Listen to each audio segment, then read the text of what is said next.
நம்ம Coimbatore to Pollachi main ரோட்டில் Vadakkipalayam பிரிவுலேருந்து just ஒரு 5 மினிட்ஸ் வாக்கபிள் டிஸ்டன்ஸ்லேயே வந்துட்டு ப்ராப்பர்ட்டி தான் இன்றைக்கி பார்க்க வந்திருக்கிறோம்.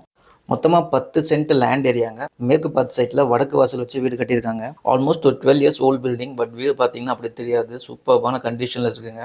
நம்ம மெயின் கேட் ஓப்பன் பண்ணி என்ட்ரு ஆனோன்னா உங்களுக்கு சூப்பரான கார் பார்க்கிங் ஸ்பேஸ் இருக்குங்க. 2 ஸ்டெப் மேலே போனோன்னா உங்களுக்கு ரைட் ஹேண்ட் சைடில் ஒரு சின்ன பெட்ரூம் வித் அட்டாச் வாஷ்ரூம் வந்துருது. ஹாலோட சைஸ் 10x16, இன்னொரு பெட்ரூம் அதுவும் 10x16 சைஸில் அட்டாச் வாஷ்ரூமோடு கொடுத்துருக்காங்க. கிச்சனுமே உங்களுக்கு வந்து 10x10 அப்படிங்கிற சைஸில் நல்லா பெரிய கிச்சனாகவே இருக்குது. உங்களுக்கு இதில் வந்து பேக் டோர் ஆக்சஸும் கொடுத்துருக்காங்க. வீட்டுக்கு வெளியே போய் பார்த்தீங்கன்னா உங்களுக்கு கார்டன் ஸ்பேஸு சூப்பராக இருக்குங்க. கிட்டத்தட்ட 10 சென்ட்டில் ஒரு 4 to 5 சென்ட்ஸ் தான் வீடு இருக்கும். பேலன்ஸ் எல்லாமே உங்களுக்கு கார்டன் ஏரியா மாதிரி நீங்கள் யூஸ் பண்ணிக்கலாம். இந்த வீடு பற்றின ஃபர்தர் டீட்டெயில்ஸ் வேணும்னு நினச்சிங்கன்னா நீங்கள் டிஸ்பிளேல கொடுத்த நம்பர் கான்டாக்ட் பண்ணுங்கள். இதோட ஹைலைட்டே இதோட லொக்கேஷன் தாங்க. வடக்கிபாளையம் பிரிவு வந்து ஜஸ்ட் ஒரு 5 மினிட்ஸ் தான். அங்கே நின்று பார்த்தா உங்களுக்கு இந்த பொள்ளாச்சி மெயின் ரோடு தெரியும். இன்ட்ரெஸ்ட் இருக்கவங்க இந்த வீட்டுக்கு கண்டிப்பாக கால் பண்ணுங்கள். சைட் விசிட் அரேஞ்ச் பண்ணி தரோம். தேங்க்யூ ஸோ மச் ஃபார் வாட்சிங்.